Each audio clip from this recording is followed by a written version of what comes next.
mag-secret file ay ilike mo muna ang video na to at mag-subscribe na sa aming YouTube channel. Don't forget to click the notification bell para hindi ka nahuhuli sa latest episode ng DJ Rocky's Secret Files.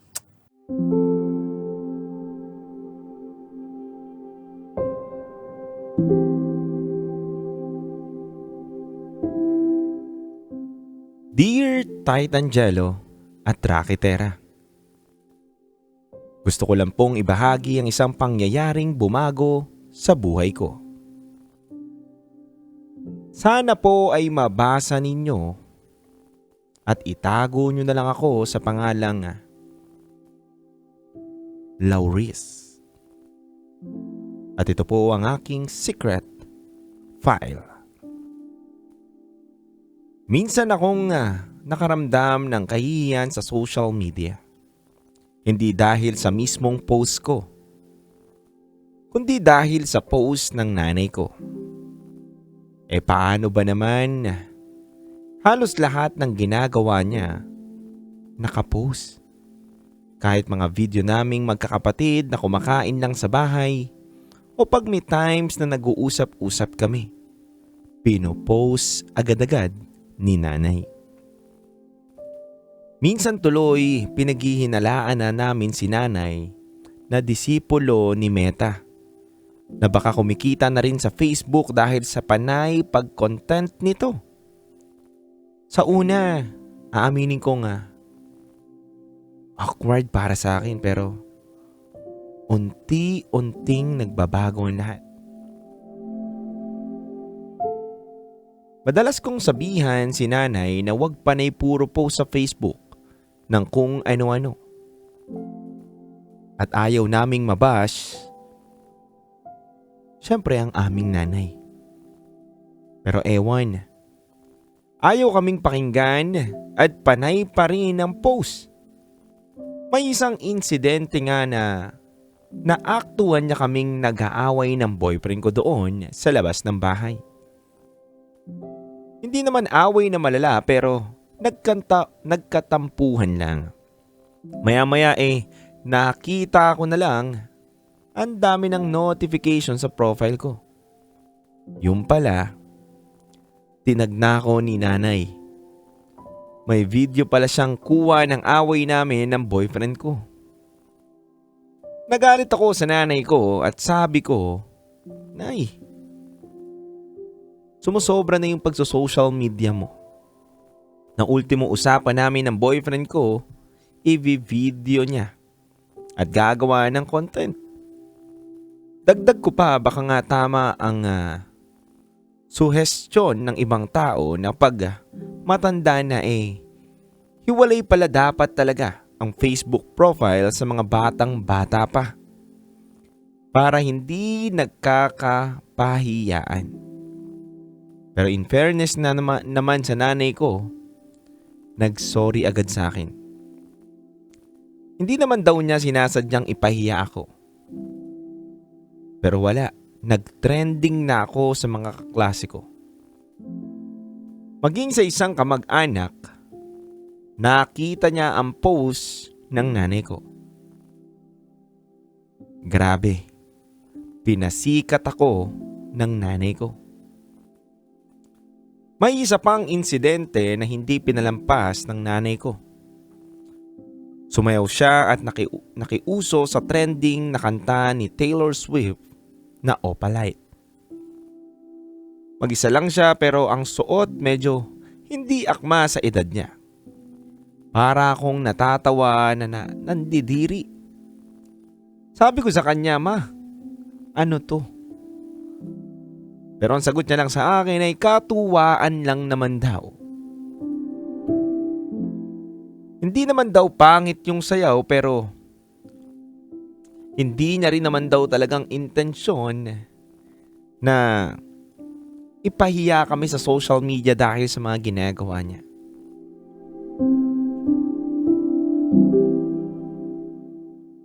Pero medyo hindi po maganda ang nasabi ko sa aking nanay. Dahil hindi ko sinasadyang masabi na medyo malaswa siya para sa akin. At eto pa mga kabisyo, DJ Rocky Terra at Titan Jello. May isa pang content niya sa social media kamakailan lang ay noong pinapagalitan niya ako. May karapatan naman talaga siya dahil aaminin ko ako yung nagkamali. Pero yung ipopost niya pa sa FB yung video na nagagalit siya sa akin, aba, sobra naman yon para sa akin. Sabi ko sa kanya, ma, pati yan ipopost mo.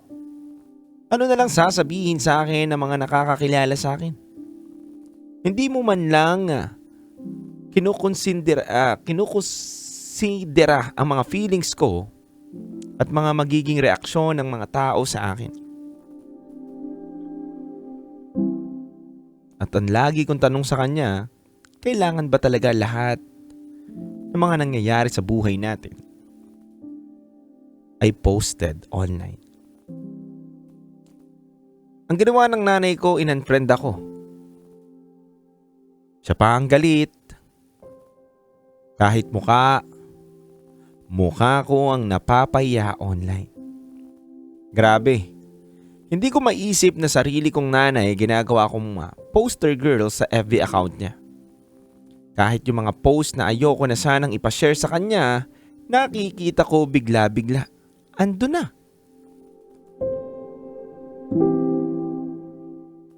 Naisip ko tuloy mga kabisyo, ano ba kasi ang pinanggagalingan ng nanay ko?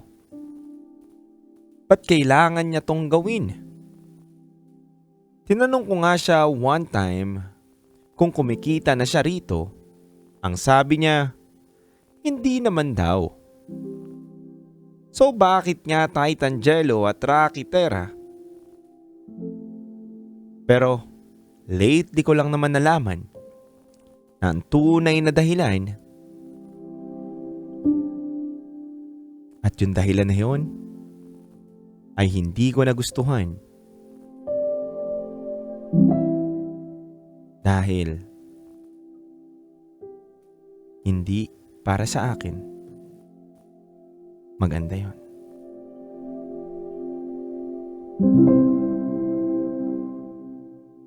Bago kasi magpasko, inatake pala si nanay sa puso. Na-admit siya sa ospital at tuluyang nakoma. Wala akong kaide-ideya kung ba't nagkaganon ng nanay ko kaya tinanong ko si tatay. Sabi ko pa, may sakit ba ang nanay? Tinapat ako ni tatay na matagal na niyang alam na may heart problem ang nanay pero mas pinipili niyang isantabi ang karamdaman niya para unahin ang mga pangangailangan ng pamilya. Genetic ang kondisyon ng nanay, sabi niya, at inasahan niya na rin daw na anytime pwedeng atakihin si nanay.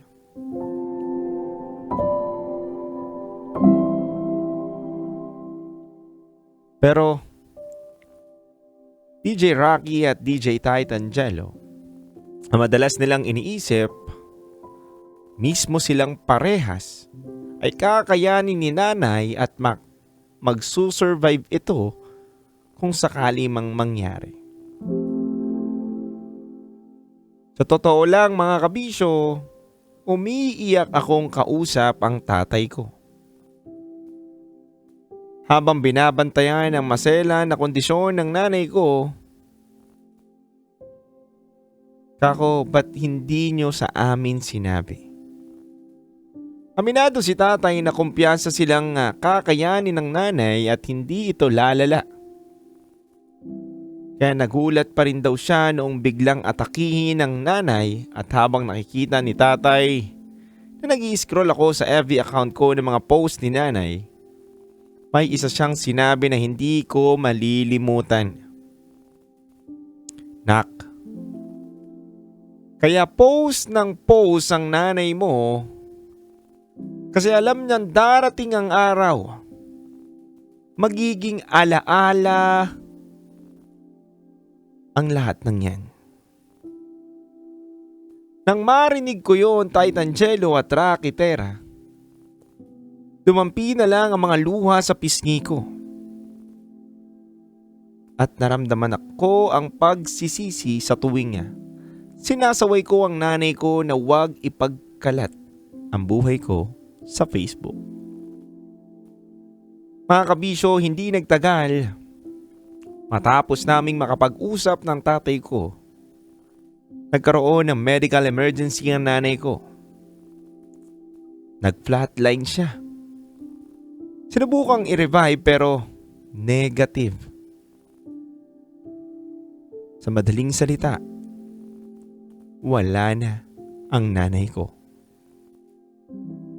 4 na araw, DJ Titangelo at DJ Rocky, bago magpasko, kinuha si nanay ng Panginoon. At habang nagpapasko ang lahat na masaya, kami naman ay nagpapasko ng sa isang funeral chapel. Pinaglalamayan ng nanay namin, inaalala ang mga araw at panahon na lubos niya kaming inaalagaan at minamahal. Inaalala din ang mga sandaling nakita namin ang sakripisyo niya bilang isang nanay para lang matugunan ang mga pangangailangan namin bilang mga anak. At oo, inaalala rin namin ang mga FB post niyang medyo nakakayaman. Pero nakakamiss palang makita. Lalo na ngayon, wala na siya sa piling namin. Mga kabisyo, DJ Rocky at DJ Titangelo, nailibing na namin ang nanay 2 araw bago magbagong taon.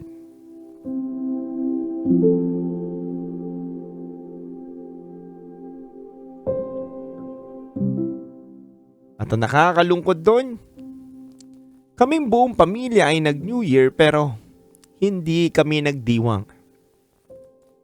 Malungkot dahil naalagasan na kami ng isang mahal namin sa buhay. Nawala na yung nanay namin. Wala na yung ilaw ng tahanan na nagbubuklod sa amin sa tuwing may mga kaganapan ng pamilya at sa tuwing may FB post siyang ibinabahagi. Nalulungkot ako dahil namimiss ko ang nanay ko. Namimiss ko yung kakulitan niya na mag-content patungkol sa amin o sa buhay niya. Yun pala ay hindi na namin dapat ipinagkakait. Kung alam lang namin ang kalagayan niya, edi sana hindi na kami nagreklamo. Hinayaan na lang namin sanang mag-content siya ng kung ano-anong mga videos na kinukunan niya para sa amin. Hinayaan na lang sana namin siyang magpakasaya. Hinayaan na lang namin sana siyang gawin ang gusto niyang gawin. Sa totoo lang, Titangelo at Rocky Terra, bagong taon na pero hindi pa rin ako makausad. Hindi ko pa rin tanggap na wala na ang aking nanay.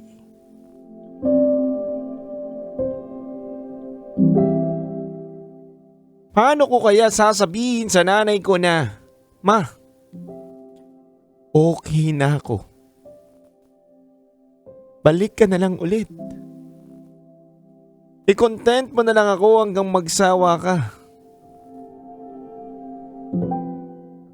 Basta bumalik ka lang." Paano ako mag-move on sa ganung pakiramdam? Paano ko itutuloy yung buhay na wala na akong nanay?